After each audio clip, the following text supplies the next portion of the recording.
Okay. వాక్యలోనికి వెళ్దాం.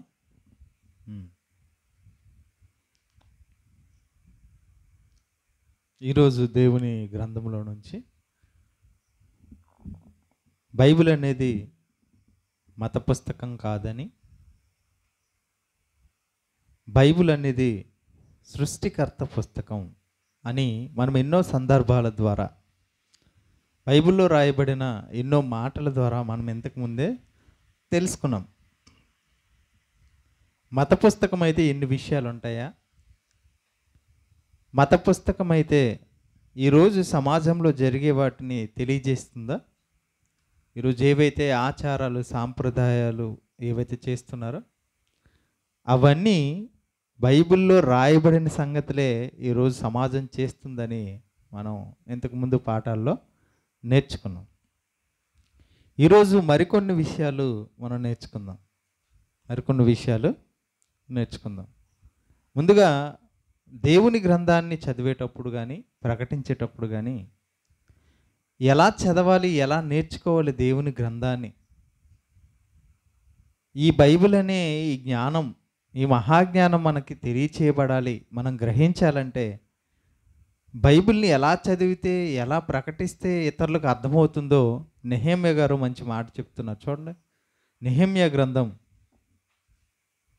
8వ అధ్యాయము 8వ వచనం. నెహెమ్యా గ్రంథం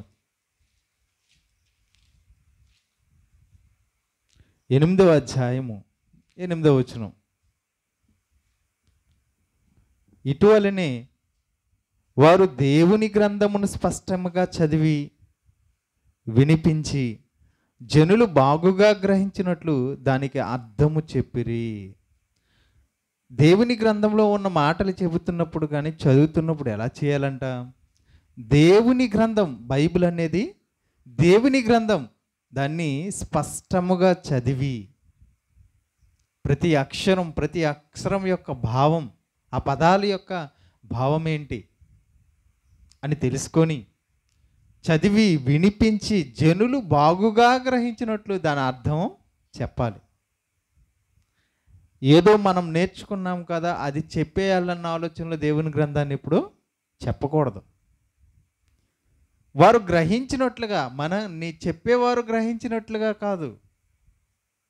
ఎవరైతే ఎదుట జనులు ఉన్నారో వారు వాటిని గ్రహించగలుగుతున్నారా, వారికి అర్థమవుతుందా వాక్యం మనం చెప్పేది అనే ఆలోచన కలిగి మనం దేవుని వాక్యాన్ని వారికి ప్రకటించాలి.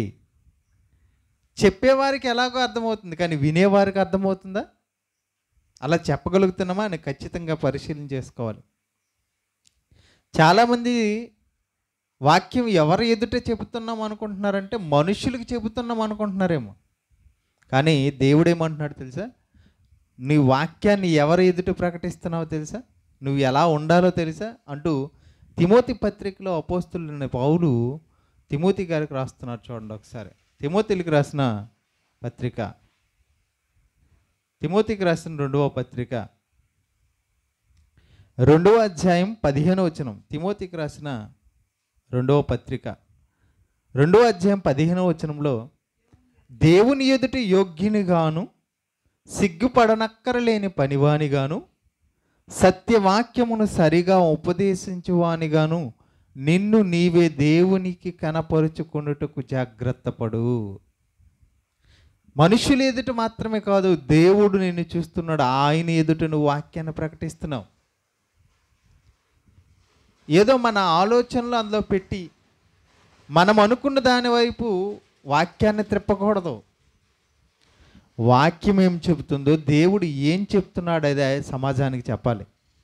సంఘంలో ఉన్నవారికైనా, సమాజంలో ఉన్నవారికైనా దేవుడు ఏ ఉద్దేశాలతో చెబుతున్నాడో ఆ ఉద్దేశాన్ని బయట పెట్టాలి తప్ప నేను అనుకున్నది లేదా మనం అనుకున్న దాన్ని అందులో చూపించి మనకు నచ్చిన విధంగా వాక్యాన్ని తిప్పుకోకూడదు.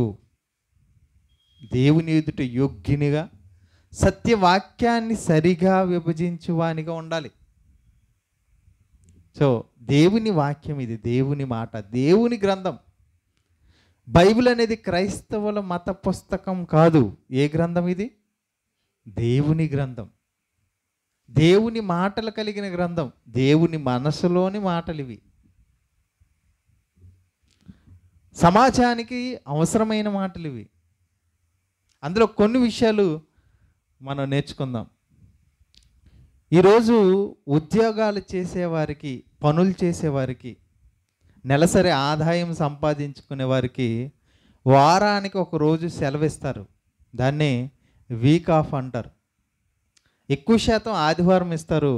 కొన్ని కంపెనీల్లో పనిచేసే వారికి వారానికి ఏదో ఒక రోజు, మంగళవారమో బుధవారమో ఇలాగ ఒక రోజు సెలవిస్తారు. ఆ సెలవు ఇవ్వాలి, ఈ సెలవు ఒక రోజు, వారానికి ఒక రోజు సెలవు ఇవ్వాలి అని ఈ మాట ఎక్కడి నుంచి వచ్చిందో తెలుసా? బైబిల్లో నుంచే వచ్చింది. దేవుడే ఇశ్రాయేలుకు చెబుతున్న ఆజ్ఞలో ఒకటే. చూద్దాం ఒకసారి. నిర్గమాకాండం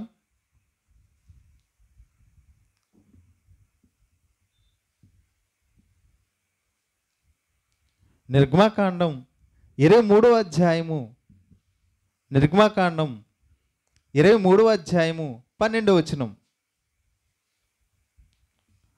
6 దినములు నీ పనులు చేసి నీ యొద్దను నీ గాడిదయు నీ దాసి కుమారుడును పరదేశియు విశ్రమించినట్లు 7వ దినమున ఊరక ఉండవలెను.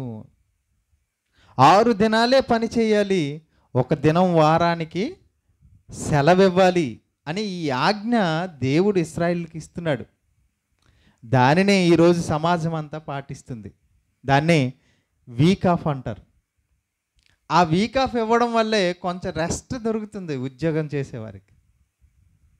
అంటే మనిషి ఎంతసేపు కష్టపడాలో, ఎన్ని రోజులు కష్టపడి ఒక రోజు రెస్ట్ తీసుకోవాలి కూడా దేవుడు చెప్తున్నాడు. దాన్ని ఫాలో అవుతున్నారు. మళ్ళీ దాన్ని ఏమంటున్నారు? మళ్ళీ అదే బైబిల్ గ్రంథాన్ని మత పుస్తకం అంటున్నారు. బైబిల్ చెబితే కదా ఈరోజు వారానికి ఒక రోజు సెలవు ఇవ్వాలని నియమించారు. మళ్ళీ అదే బైబిల్ని ఈరోజు మత పుస్తకం అంటున్నారు. ఎంతవరకు దీన్ని తీసుకోవాలో ఆలోచించండి. అంటే బైబిల్లో ప్రతిదీ రాయబడుతుందా? అవునండి, ప్రతిదీ దేవుడు రాయించాడు. ఇంకొక విషయాన్ని మనం చూద్దాం. ఇంకొక విషయాన్ని ఈరోజు ఎక్కడ చూసినా కుటుంబంలో ఉన్నవారే కుటుంబంలో ఉన్న పిల్లల్ని లేదా భర్త భార్యని, భార్య పిల్లల్ని, భర్త పిల్లల్ని లేదా భర్త భార్యని ఎక్కడికక్కడ చంపుకునే న్యూస్లు వస్తున్నాయి ఇప్పుడు వార్తల్లో. కుటుంబంలో ఉన్నవారే రక్త సంబంధులే ఒకరినొకరు చంపుకునే పరిస్థితి ఈరోజు ఏర్పడుతుంది. ఎక్కువ శాతం మనకు వినిపించే మాటలు ఏంటో తెలుసా? తల్లి తన పిల్లల్ని చంపింది, తండ్రి తన భార్యని చంపాడు, భర్తని చంపిన భార్య అని ఇలాంటి వార్తలు సమాజంలో నేడు వినిపిస్తున్నాయి. ఎందుకు వస్తున్నాయో సమాజానికి అర్థం కాలేదు, కానీ బైబిల్ మాత్రం ముందే చెప్పేసింది. ఎందుకు అలా చంపుకుంటున్నారో ఎహెజ్కేలు గ్రంథం చూడండి. ఎహెజ్కేలు గ్రంథము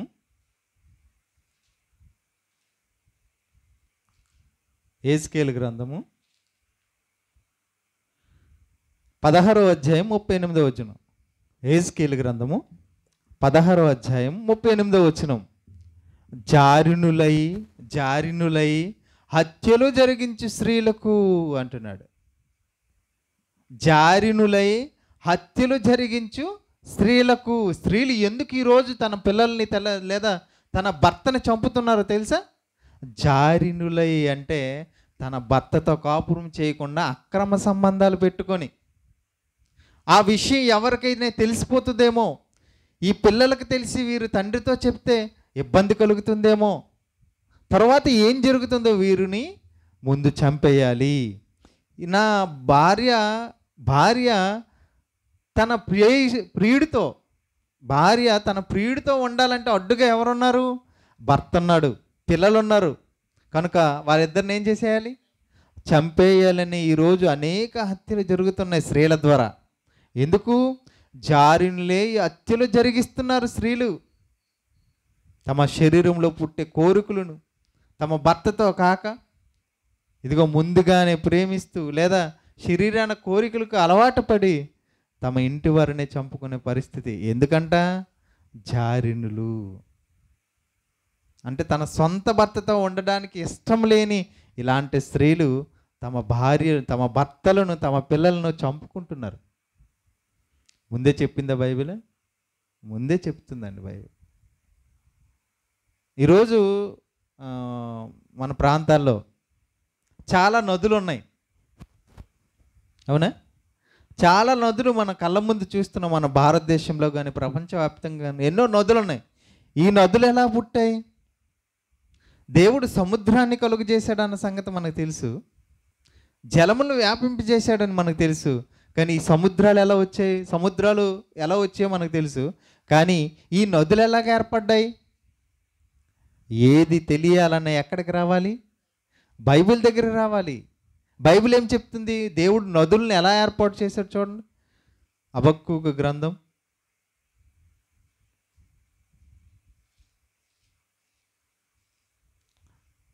హబక్కూకు గ్రంథం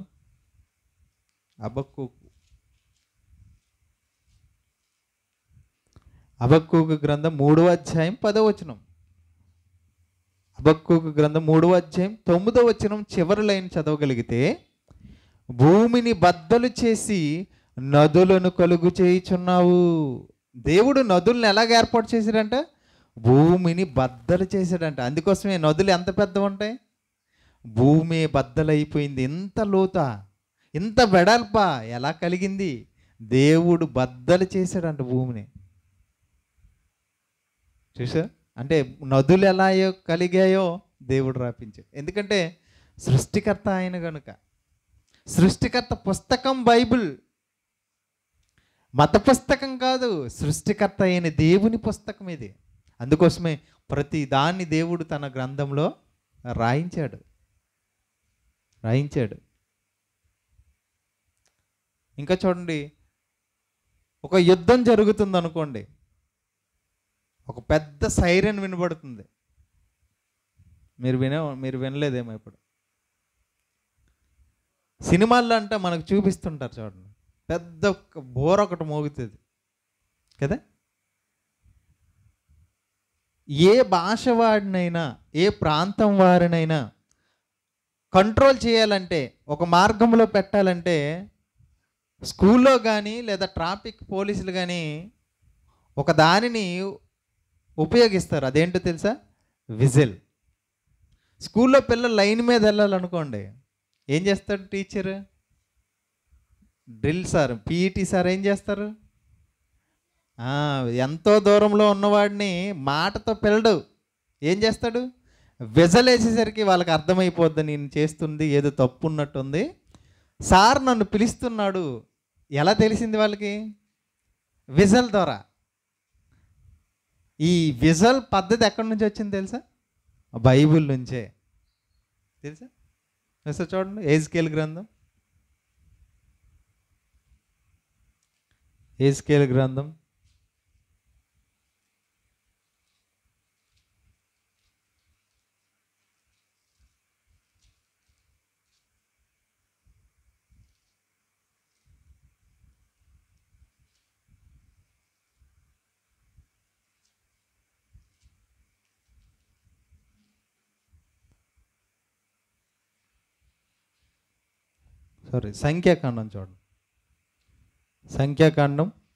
10వ అధ్యాయం 1-2 వచనాలు. సంఖ్యాకాండం 10వ అధ్యాయం 1-2 వచనాలు. సంఖ్యాకాండం 10వ అధ్యాయం 1-2 వచనాలు. యెహోవా మోషేకి ఎలాగ సెలవిచ్చెను, నీవు 2 వెండి బోరలను చేయించుకునుము, నకిసి పనిగా వాటిని చేయముపోవలెను. అవి ఏవి? ఆ బోరలు. దాన్నే పెద్దవైతే బోరలు అని పిలుస్తారు, చిన్నవైతే విజల్ అని పిలుస్తారు. విజల్ దేనికి ఉపయోగిస్తారంట? అవి సమాజమును పిలుచుటకును, సేనలను తన్నిల్చుటకును నీ కుండవలను. చూసారు? దేనికి? సమాజాన్ని పిల్లాలంటే ఏం చేయాలంట? విజల్ వేయాలి. ఈరోజు దానిని ఏదైతే దేవుడు చెప్పాడో దానిని ఈరోజు స్కూల్లో కానీ ట్రాఫిక్ పోలీసులు కానీ విజల్ని ఉపయోగిస్తున్నారు. అవి దేనికి ఉపయోగపడతాయి? ఇదిగో సమాజాన్ని ఒక క్రమంలో పెట్టడానికి, పిలవడానికి. అంటే బైబిల్లో ఏదైతే చెప్పబడిందో అది ఈ రోజుల్లో జరిగిస్తున్నారు. స్కూల్లో టీచర్స్ కానీ, ట్రాఫిక్ పోలీసులు కానీ. విజిల్. కాలేజీకి టైం అయిపోయింది అనుకోండి, ఏం చేస్తున్నారు? Bell, horn. ఇవన్నీ ఎక్కడి నుంచి తీయబడింది? బైబిల్లో దేవుడు చెప్పిన వాటిని. దేవుడు చెప్పాడు మోసేకి, సమాజానికి పిలవడానికి నువ్వు ఒక బూరను తయారు చేయి. ఆ బూరు ఊదింపగానే వారు తరలింపబడాలి, సమాజంగా కూడుకోవాలి. అదే అవి లేకపోయినాయి అనుకోండి, ఒక సమాజంగా కూడబెట్టాలంటే ఎంత సమయం పడుతుంది? ప్రతి ఒక్కరి దగ్గరికి వెళ్ళి చెప్పాల్సి వస్తుంది. కానీ విజలు వేయగానే అందరూ వచ్చేస్తారు. చూసి అంతే వారందరిని ఒక దగ్గర చేర్చడానికి దేవుడు ప్రవేశపెట్టిన ఒక పద్ధతి మోషే గారికి తెలుపుతున్నాడు. అదే ఈరోజు సమాజం ఫాలో అవుతుంది. ఎన్ని విషయాలండి, ఇలాంటివి ఎన్నో విషయాలు దేవుడు తన గ్రంథంలో తెలియజేశాడు. వాటిని ఈరోజు సమాజం ఫాలో అవుతుంది. మళ్ళీ బైబిల్ ఏమంటుంది? మత పుస్తకం అంటుంది. చూసారా? అద్భుతమైన విషయాలు దేవుడు మనిషికి తెలియజేస్తుంటే దాన్ని మళ్ళీ పక్కన పెడుతున్నారు మత గ్రంథంగా. ఒక స్త్రీ కడగా ఉందనుకోండి. కడగ అంటే ప్రతీ నెల స్త్రీలకి నెలసరి జరుగుతుంది. దాన్ని ఏమంటారంటే నెలసరి. అంటే అది దేనికి జరుగుతుంది అంటే, నేను ఒక వీడియోలో చూశాను, స్త్రీలకి రక్తస్రావం జరుగుతుంది ఒక వయసు వచ్చిన తర్వాత. దాన్నే మన భాషలో ఏం చెప్పాలంటే మెచ్యూర్ అని చెప్తాం కదా. మెచ్యూర్ ఎప్పుడైతే అవుతారో అప్పటి నుంచి అది ప్రారంభమవుతుంది. ఎందుకంటే తాను ఎప్పుడైనా పిల్లల కనడానికి సిద్ధపడింది అనడానికి ఆధారం అనమాట. ప్రతి నెల అవి జరగాలి. అలా జరుగుతున్నప్పుడు ఒకవేళ వివాహమై భర్తను కలిస్తే పిల్లలు పుట్టడానికి అదే ఆధారం. ఒకవేళ అలా జరగకపోతే పిల్లలు పుట్టడానికి అవకాశం లేదు. ఇలా రక్తస్రావం జరుగుతున్నప్పుడు కానీ, నెలసరి జరుగుతున్నప్పుడు స్త్రీలను ముట్టకూడదు, వారి బట్టలను కూడా ముట్టకూడదని ఒక నియమం ఉంది ఈరోజు సమాజంలో. అది ఎక్కడి నుంచి తీసుకొనబడింది? దేవుడు ఇశ్రాయేలీయులకు ఇస్తున్న ఆజ్ఞల్లో ఒకటే. చూడండి ఒకసారి, లేవియకాండం 15వ అధ్యాయం. లేవియకాండం 15వ అధ్యాయం. లేవియకాండం 15వ అధ్యాయం 19వ వచనం చూడండి. లేవియకాండం 15వ అధ్యాయం 19 నుంచి. లేవియకాండం 15వ అధ్యాయం 19వ వచనం. స్త్రీ దేహమందుండు స్రావము రక్తస్రావమైన ఎడల ఆమె 7 దినములు కడగా ఉండవలెను. ఆమెను ముట్టువారందరూ సాయంకాలం వరకు అపవిత్రులు అగుతురు. 21. ముట్టు ప్రతివాడు తన బట్టలు ఉదుకుకొని నీళ్లతో స్నానం చేసి. తర్వాత 23. అది ఆమె పరుపు మీదైనను ఆమె కూర్చుండిన దాని మీదనను ఉండిన ఎడల దానిని ముట్టువాడు కూడా అపవిత్రుడు. ఇదే కదా ఈరోజు చేస్తున్నాం. ఇలా అపవిత్రుడైన వాడు ఏం చేయాలంట? 27వ వచనం. వాటిని ముట్టు ప్రతివాడు అపవిత్రుడు, వాడు తన బట్టలు ఉదుకుకొని నీళ్లతో స్నానం చేసేయాలి. ఏదైతే దేవుడు చెప్తున్నాడో అదే ఈరోజు సమాజం ఫాలో అవుతుంది, చేస్తుంది. రక్తస్రావమైన వారు, నెలసరి అయిన వాళ్ళు వేసుకున్న బట్టలను కానీ వారిని కానీ ముట్టిన వాడు ఏం చేస్తాడు? స్నానం చేయాలి. స్నానం చేస్తున్నాడు. మరి ఇది ఎక్కడి నుంచి తీసుకొనబడింది? బైబిల్లో నుంచి. మరి బైబిల్ మత పుస్తకం అంటావు ఏంటి? బైబిల్నే ఫాలో అవుతూ బైబిల్లో ఉన్నదాన్నే చేస్తూ మళ్ళీ బైబిల్నే మత గ్రంథం అంటున్నాం. ఈరోజు సమాజంలో జరుగుతున్న ప్రతి దానికి ఆధారం ఎక్కడి నుంచి అంటే బైబిల్ నుంచి. బైబిల్లో ఉన్నదాన్నే చేస్తున్నాం, మళ్ళీ బైబిల్నే తప్పు పడుతున్నాం. అర్థమవుతుంది?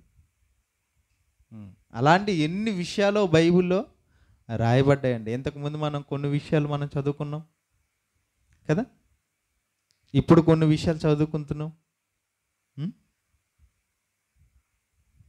మరికొన్ని విషయాలు బైబిల్ నుంచి మనం నేర్చుకుందాం. మరికొన్ని విషయాలు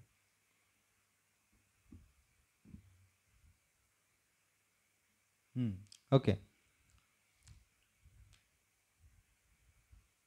ఈరోజు చాలామంది మనుషుల్ని కిడ్నాప్ చేస్తున్నారు. మీరు చూసారు, తెలుసు కదా మీకు. అంటే చిన్నపిల్లల్ని ఎత్తుకుని పోవడం, లేదా వేరు వేరు పనుల కోసం ఉపయోగించుకోవడం, వారిని కిడ్నాప్ చేసి వారి పనుల నిమిత్తమో లేకపోతే అమ్ముకోవడమో చేస్తున్నారు. అలాంటి వారికి ఏ శిక్ష విధించాలి? అలాంటి వారు దొరికితే ఏం చేయాలి? అలాంటివి కూడా దేవుడు రాపించాడు. చూద్దాం ఒకసారి. నిర్గమకాండం 21వ అధ్యాయం.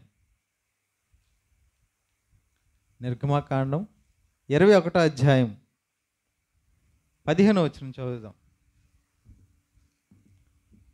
నిర్గమకాండం 21వ అధ్యాయం 15వ వచనం నుంచి లేదా 16వ వచనం చదువుదాం.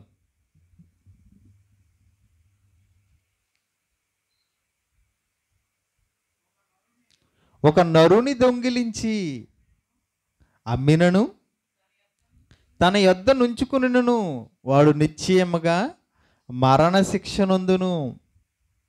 ఈరోజు పోలీస్ స్టేషన్లో ఉన్న లేదా కోర్టుల్లో ఉన్న ఒక చట్టం ఏంటి? మనుషులు కిడ్నాప్ చేసేవాడికి శిక్ష విధించాలి. ఎక్కడి నుంచి తీసుకోబడింది? బైబిల్లో నుంచి. దాని అచ్చ తెలుగులో ఏమని ఉంది? ఒకడు నరుని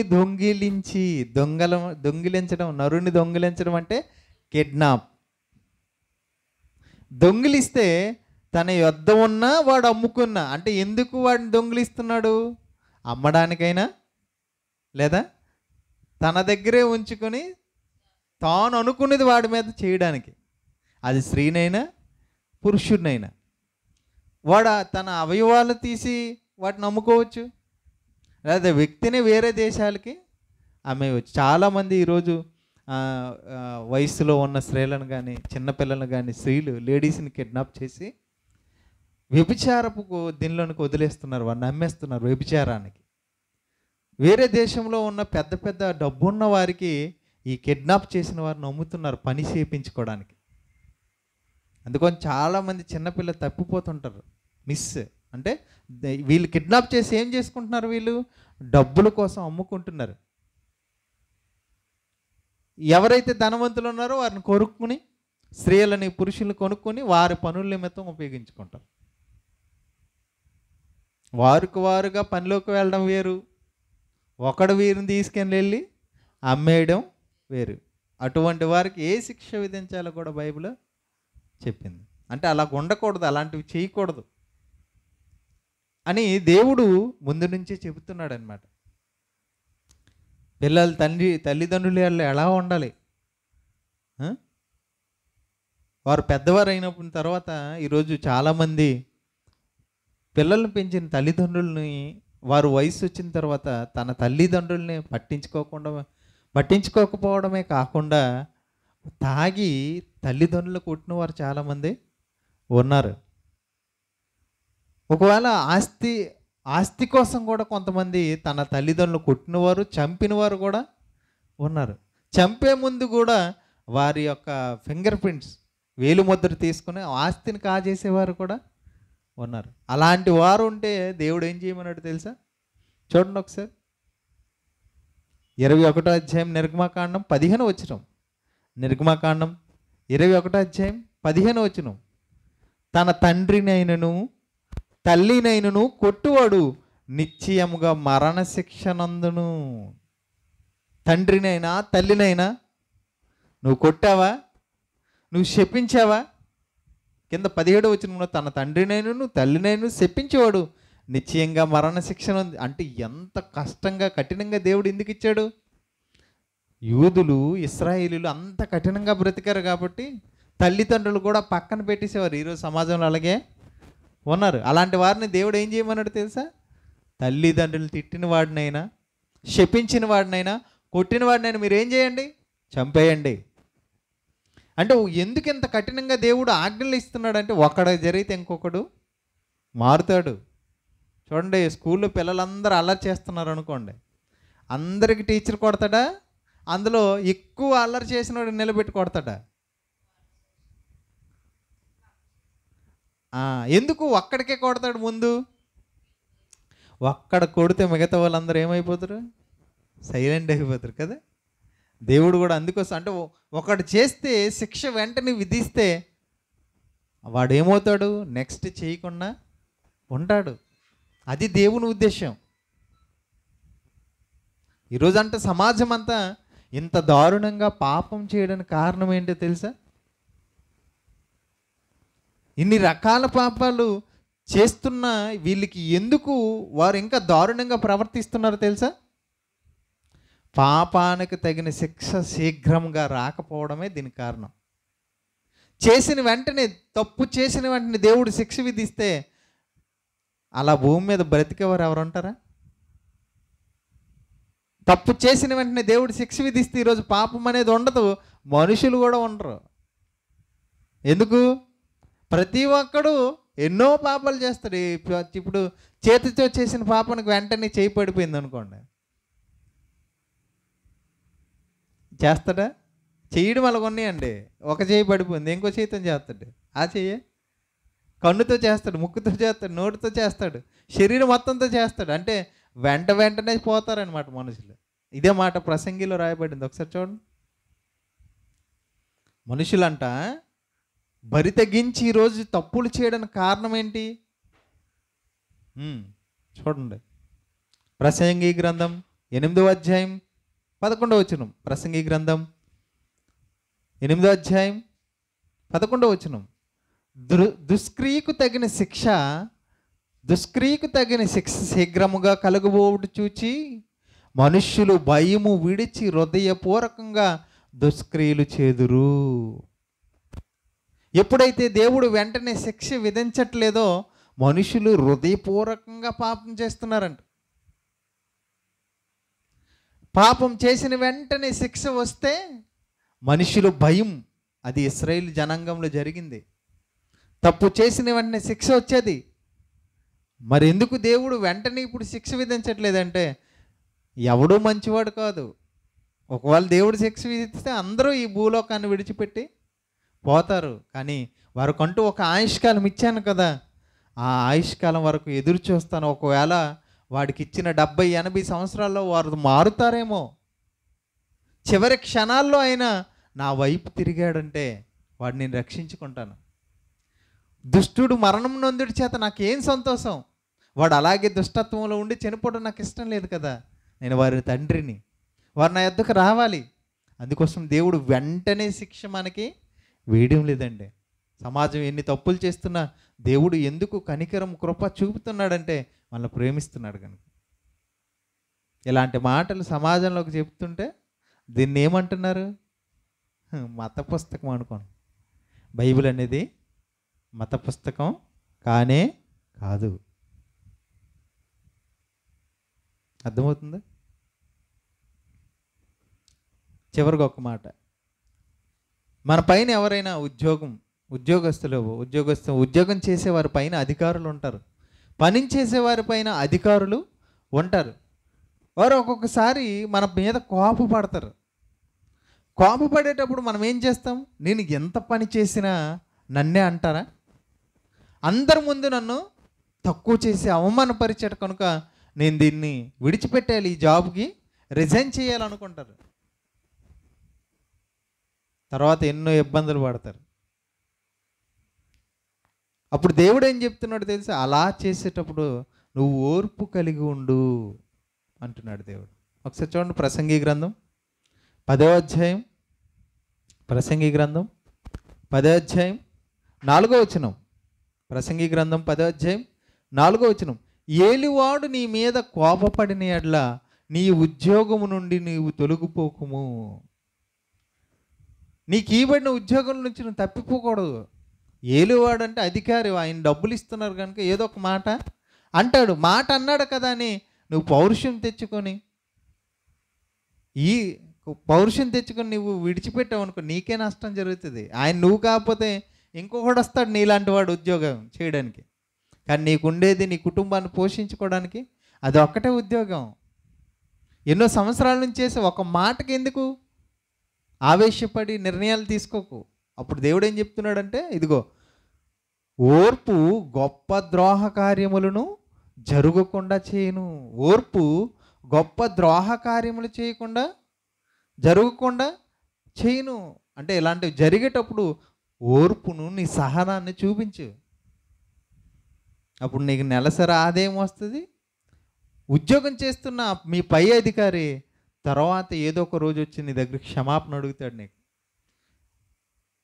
అరే ఆ రోజు నేను నా మనసులో లేదా నా ఆలోచనలో ఉండి టెన్షన్లో నీకు ఒక మాట అనేసాను, అయినా నువ్వు కోపం తెచ్చుకోకుండా ఓర్పు కలిగి ఉన్నావు.